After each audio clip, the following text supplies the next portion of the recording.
Hola amigos de la EUDE, en este nuevo relato olvidado de la historia vamos a hablar de una de las gestas que honran al coraje, la bravura y la hidalguía del soldado argentino.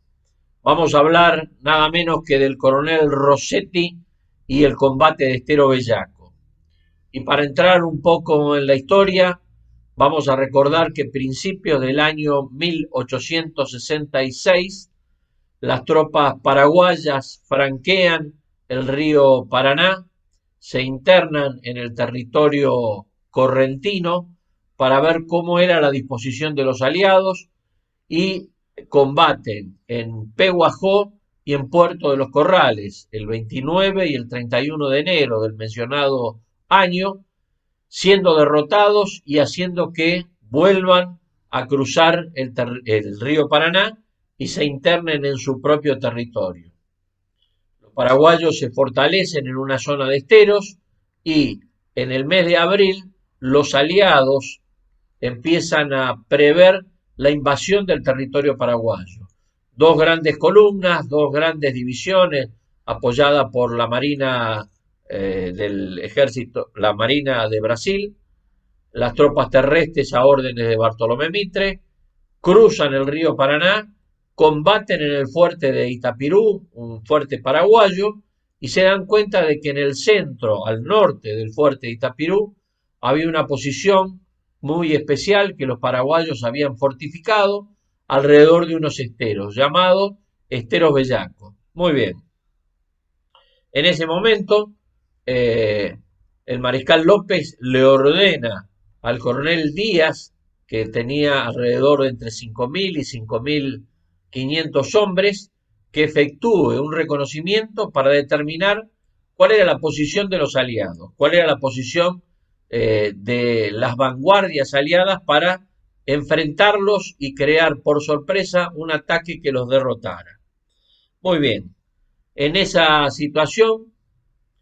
a fines del mes de abril, los paraguayos se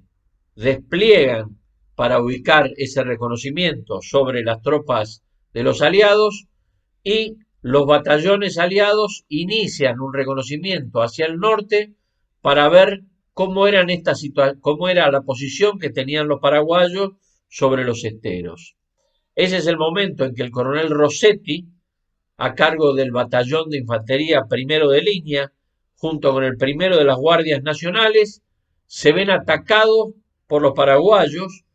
que disparaban una gran cantidad de cohetes y de fusilería y se ven cercados por dos batallones de infantería y por un regimiento de caballería paraguayo. Rossetti hace formar en línea a toda su gente, luego los hace formar en cuadro y les hace frente y empieza a combatirlos de manera tal de que los paraguayos ven detenido su avance, ven que la forma en que estaban combatiendo las tropas aliadas era mucho más que una defensa así nomás. Y se dan cuenta de que necesitan ser reforzados. Rossetti, cuando forma en cuadro, pide la protección para seguir avanzando y evitar ser destruido directamente, pide apoyo para rescatar a muertos y heridos que habían quedado en el campo y más que nada para salvar el honor del batallón. El comando superior le niega y le dice que se repliegue una vez. Cuando los paraguayos se encontraban a 70 pasos del cuadro que había formado el primero de línea, en el cual solamente estaba el coronel Rossetti, 4 oficiales muertos, 3 heridos y alrededor de 60 soldados entre muertos y mutilados,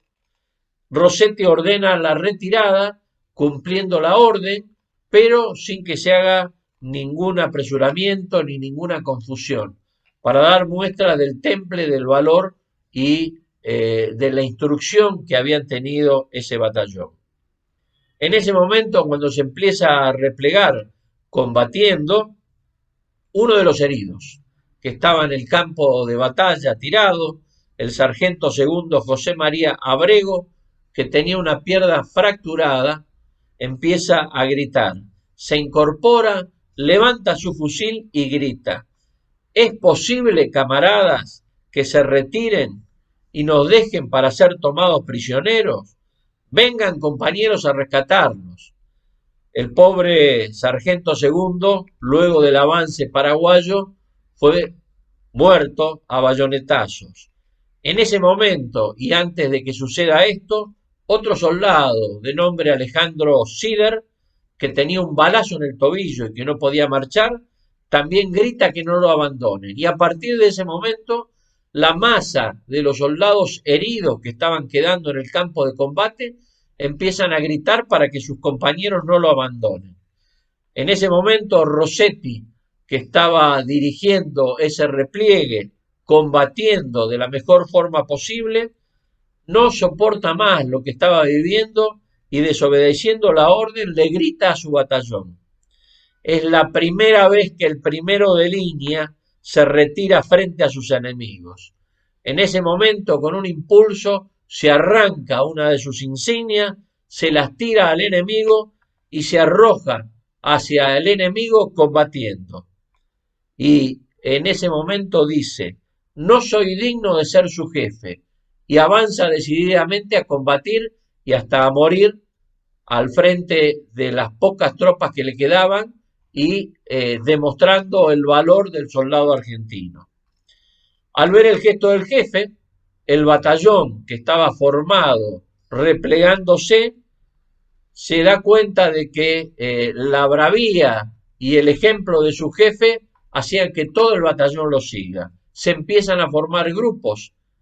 de soldados conducidos por los pocos oficiales y suboficiales que quedaban vivos y producen un contraataque. En ese momento las tropas paraguayas se sorprenden porque nunca pensaron que en esa situación de repliegue volvieran a cargar sobre ellos.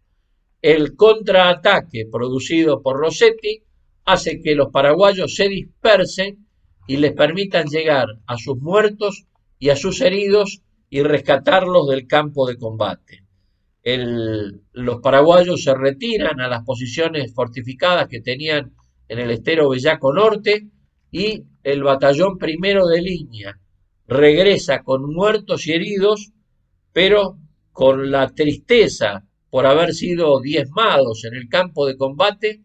pero con el honor de haber combatido y haber demostrado que la bravura del soldado argentino está presente en todos los combates.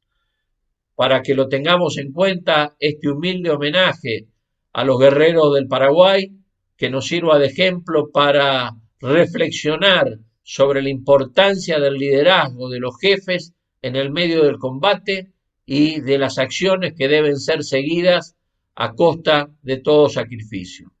Les agradezco sinceramente la presencia y los espero, Dios mediante, en el próximo relato olvidado de la historia.